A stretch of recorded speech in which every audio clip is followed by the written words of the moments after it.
If you manage a Linux server, run a container cluster, or use a shared development box, you need to patch your systems today. A new local privilege escalation vulnerability, tracked as CVE 2026-31431 and nicknamed copyfail, has just been disclosed.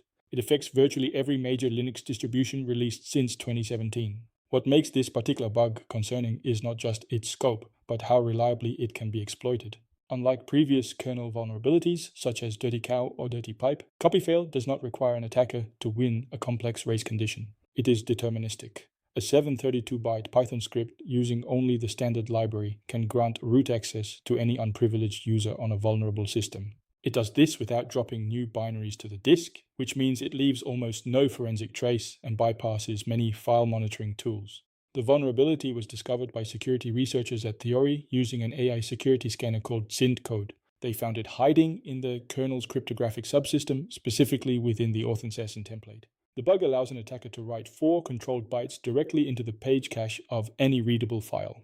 By targeting a Setuid binary like the su command, those 4 bytes are enough to hijack the execution flow and drop a root shell. This is a significant update that affects how you'll use and secure your Linux environments. While it is a local privilege escalation, meaning an attacker already needs some form of access to the system, it becomes a critical issue when chained with other vulnerabilities. If an attacker gains a foothold through a web application flaw, an SSH compromise, or even a malicious pull request running on a CI server, copyfail provides a guaranteed instant path to full root access. In this video, we are going to break down exactly how this 9-year-old bug went unnoticed, how the exploit actually manipulates the page cache, and most importantly, how you can mitigate and patch it right now. Even if you are running distributions like AlmaLinux or Red Hat, where the standard workarounds do not apply. Let's get into the technical details. To understand how copyfail works, we need to trace the history of 3 separate, reasonable kernel changes that eventually combined to create this vulnerability. The story starts in 2011. The Linux kernel added a new cryptographic template called authn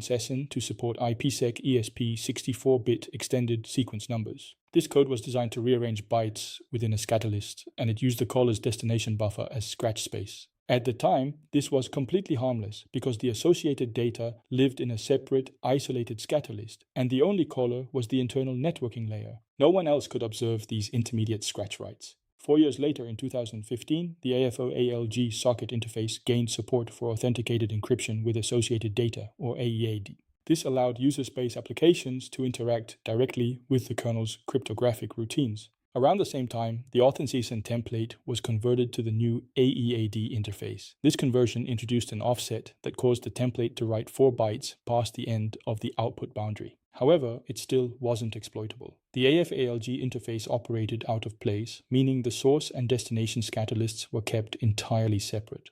The page cache pages from the source were strictly read-only, and the scratch write went into the user's destination buffer. The fatal blow occurred in 2017. A performance optimization was added to the algif-aad code to perform these operations in place.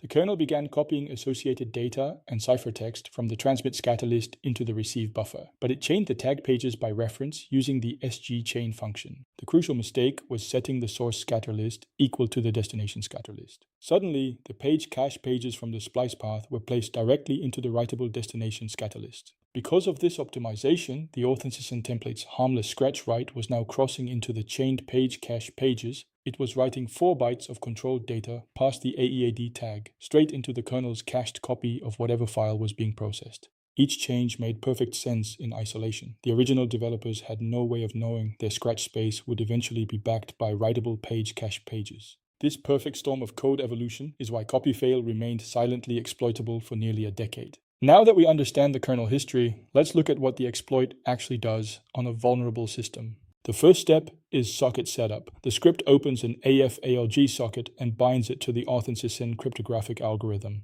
Because the AF-ALG interface is available to unprivileged users by default, this step requires no prior setup. The second step is where the exploit constructs the write operation, typically targeting the setuid root binary at usr bin su.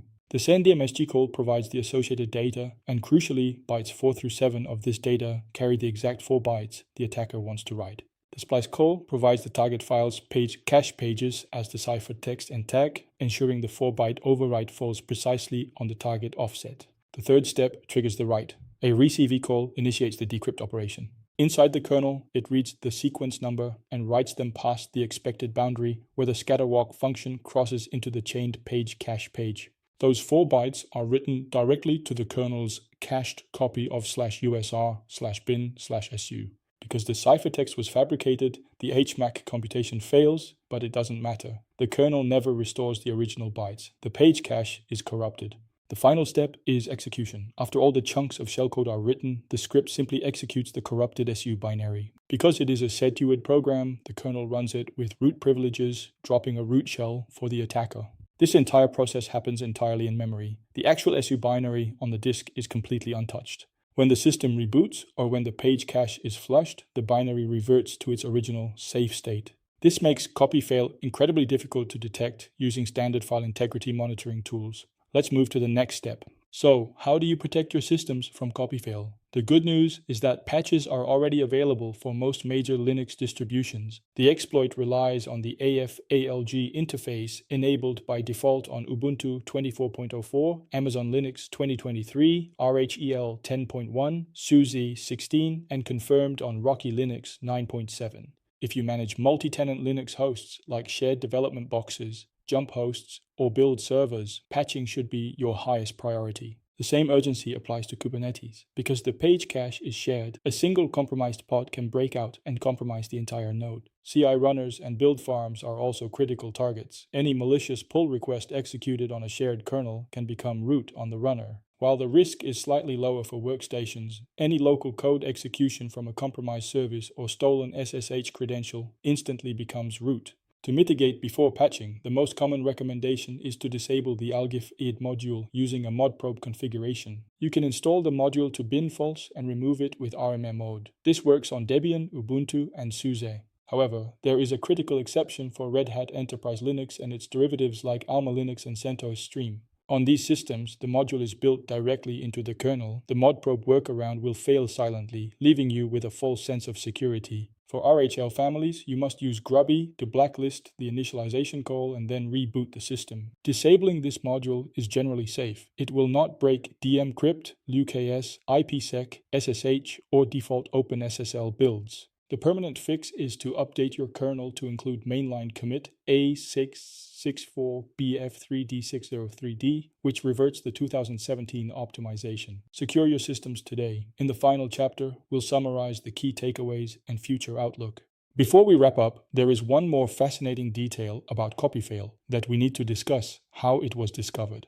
It was discovered by an AI security scanner called ShintCode, developed by Theory. The AI took about an hour of scan time against the Linux cryptographic subsystem to find the flaw. This is a significant milestone in vulnerability research, and it points to a broader trend in the cybersecurity landscape. The use of AI flaw finders is accelerating discovery. Bug bounty programs and Microsoft have reported massive surges in vulnerability reports and patch counts recently. This means we are likely going to see more vulnerabilities like copy fail, bugs that existed for years but were too complex or subtle for human researchers to spot. The takeaway is that the speed of discovery is increasing, and our patching cadence needs to keep pace. You can no longer assume old code is secure. This is why having a robust patch management strategy, especially for critical infrastructure, is more important than ever. If you found this deep dive into copy fail helpful, please consider subscribing to the channel. I regularly break down complex Linux vulnerabilities. Also, make sure to sign up for my weekly newsletter, where I share the latest Linux news, security alerts, and in-depth tutorials directly to your inbox. The link is in the description below. Stay safe, patch your kernels, and I will see you in the next video.